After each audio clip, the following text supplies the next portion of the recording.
Well, the Penguin is finally over. I'm gonna miss waiting for it every single Sunday, and I'm gonna miss watching it for the plot. I can tell you right now that I absolutely love the Penguin. And by the Penguin, I of course mean the TV show. How do I actually feel about the Penguin, the character?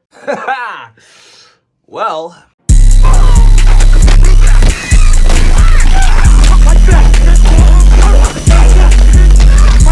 I can't believe I'm saying this, but I think I hate the Penguin more than any character in television history. That's right, guys. I actually hate the Penguin more than I hate Tony Soprano's mom.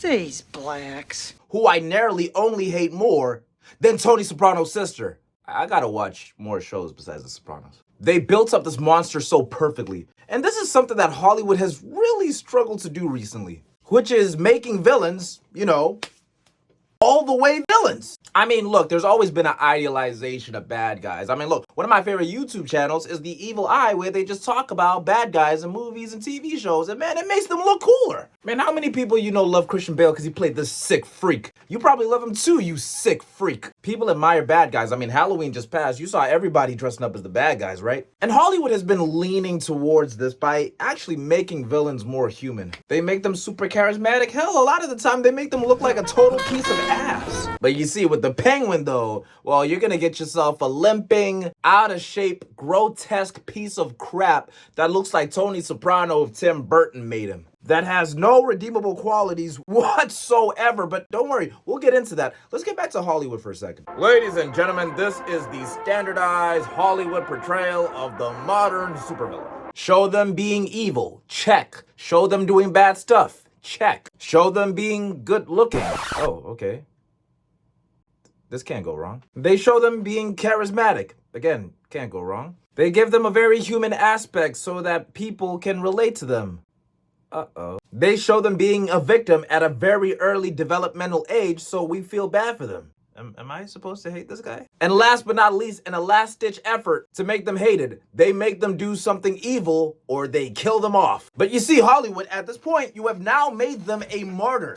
And now people are mad that they're dead. A great example I can use is Homelander. Homelander is never going to be disliked by people no matter what. How are you expecting an audience to dislike somebody who is genuinely funnier than anybody that he's next to? Yummers. More compelling than anybody that he's sharing a scene with. Hell, even when they make him do something evil, it's usually like the coolest evil thing ever. Like, bro, they will literally make him tear somebody in half. Like, I'm sorry, that is absolutely cool, bro. And there is nothing he could do right now that would make people automatically hate him. Like, he could kill some of the most beloved characters in The Boys, but it doesn't matter because he is actually loved more than them now. You can't even get mad at the audience anymore. Like, bro, you literally made the coolest sandwich ever. Why are you mad when people like it? And I'm totally in the belief that Hollywood does this on purpose. You want to know how far Hollywood would go with this? They will literally make real life bad people into movies and make them more likable. Ted Bundy is the most evil, despicable man ever. What are we gonna do? We're gonna let him be played by sexy man Zac Efron,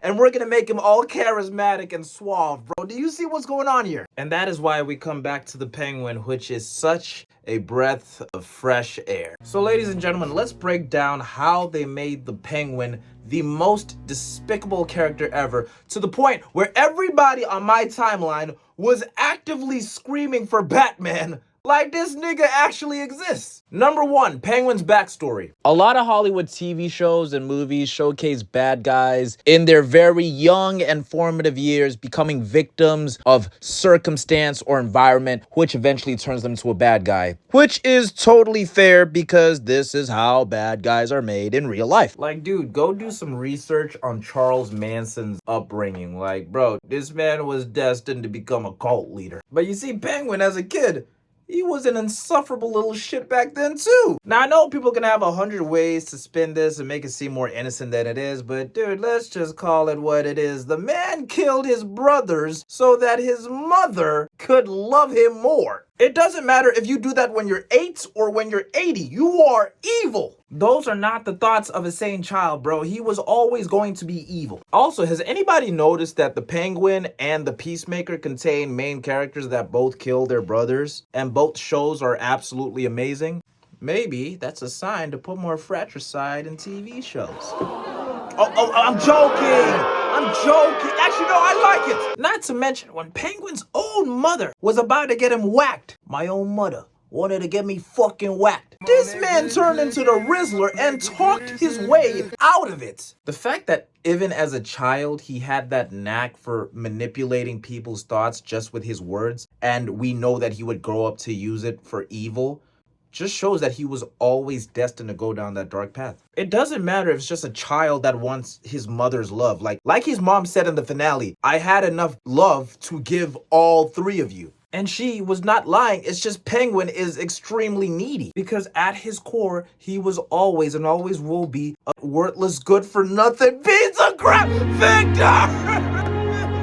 Number 2, he cared about nobody. I think this makes him so deplorable because even other villains at least cared for somebody. Walter White cared for his family, kinda. Tony Soprano cared for his family, sort of. The Penguin literally cared for nobody. This man saw a bomb inside of his lair that all of his employees were still alive in, and instead of saying, hey guys, let's get out of here, which he had enough time to do, he simply just parkoured his way out of there while they all dealt with the explosion. He didn't care about anybody. He definitely didn't care about Victor. The only reason he spared Victor the first time that they met was because Victor had a stutter, which kind of reminded him of himself as a kid having an impairment that everybody used to make fun of. And also because he ended up using Victor. Victor literally saved him so many times, like at the club, or when he literally told him in the finale that he still got it and he's not some washed up Lightning McQueen Shaq from Boston. And once Penguin finally reached the top and Victor was of no use anymore, he took him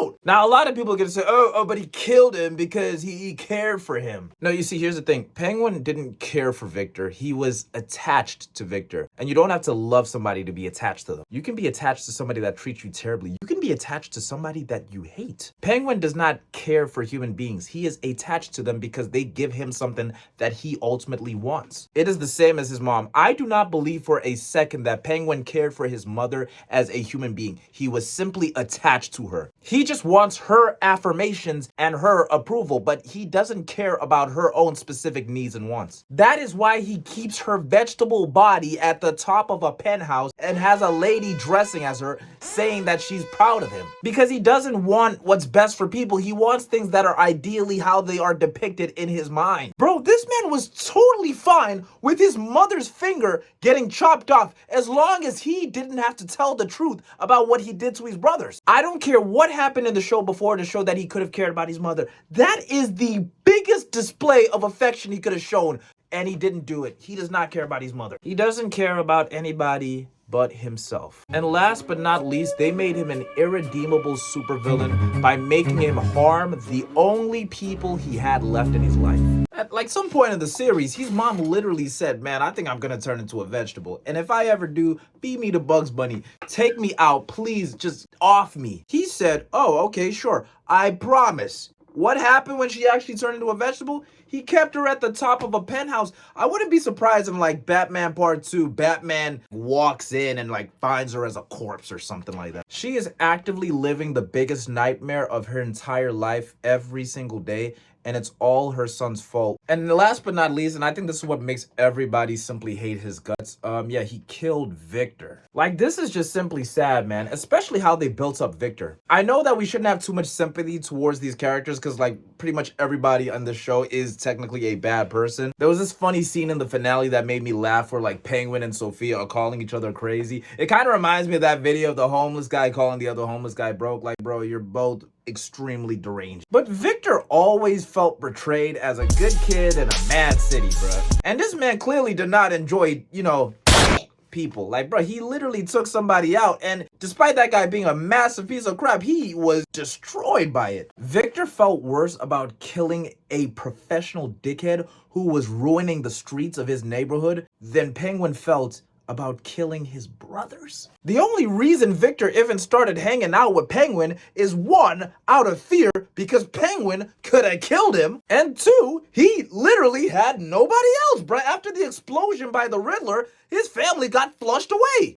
Man, imagine if Victor was picked up by Bruce Wayne instead of the guy that would go on to chew him out and spit him out. Then again, living with the guy that's got like PTSD, no social life, and he's gonna train you like crazy, man, that might be hell too, who knows? But my main point with why people are gonna feel so sad about Victor's death is because his character had so much potential. He was really young. They built his character up so well to be somebody that could go on for years to define Gotham, but now he's just dead. All because Penguin wanted no loose ends, to the point where Penguin stole his money so it looked like a random mugging, and then he commandeered his ID and dashed it into the river so that nobody could ever identify him. I think this is the saddest part about it all, because what did Victor always stutter to Penguin? He always told Penguin, I want to be somebody and I just don't want to be forgotten. Coming from the place that pretty much everybody just forgets about. What does Penguin do? Takes him out the game, throws his ID away, so he's just another John Doe, another victim of Gotham that nobody's ever gonna remember. Now, I would love for Batman to use his super detective work to get specific justice for Victor somehow, some way. I would love that, but I think this is the end of Victor's chapter, and he's just gonna be forgotten like Penguin intended. And all of these points put together shows exactly why Penguin is the most irredeemable, evil, sadistic, spineless character we have ever seen. If the Batman Part 2 wants to break $1 billion in the box office, every single cinema premiering the movie should include a man dressed as the Penguin in the front row, and everybody's allowed to f him up. I'm of course joking. I am not, endorsing violence. But honestly, credit to the characters that made this. This is genuinely, for me, the best comic book TV series next to Daredevil. Credit to the writer and the developer of this. I always forget her name, but her name is right here. She deserves pretty much most of the credit. I can't lie. Anyways, guys, please sound off in the comments. What did you guys think about the Penguin, man? Do you guys think that Hollywood is going to take notes? Probably not, but it doesn't matter because we can still look forward to the Batman Part 2. I can't wait for that. Who do y'all think is going to be the main villain for Batman Part 2? Drop your comments. Of course, if you really like the video, drop a like, subscribe. It shows that I'm doing something right, and I appreciate you guys for watching. Peace. It's your boy Toby World. I'm out.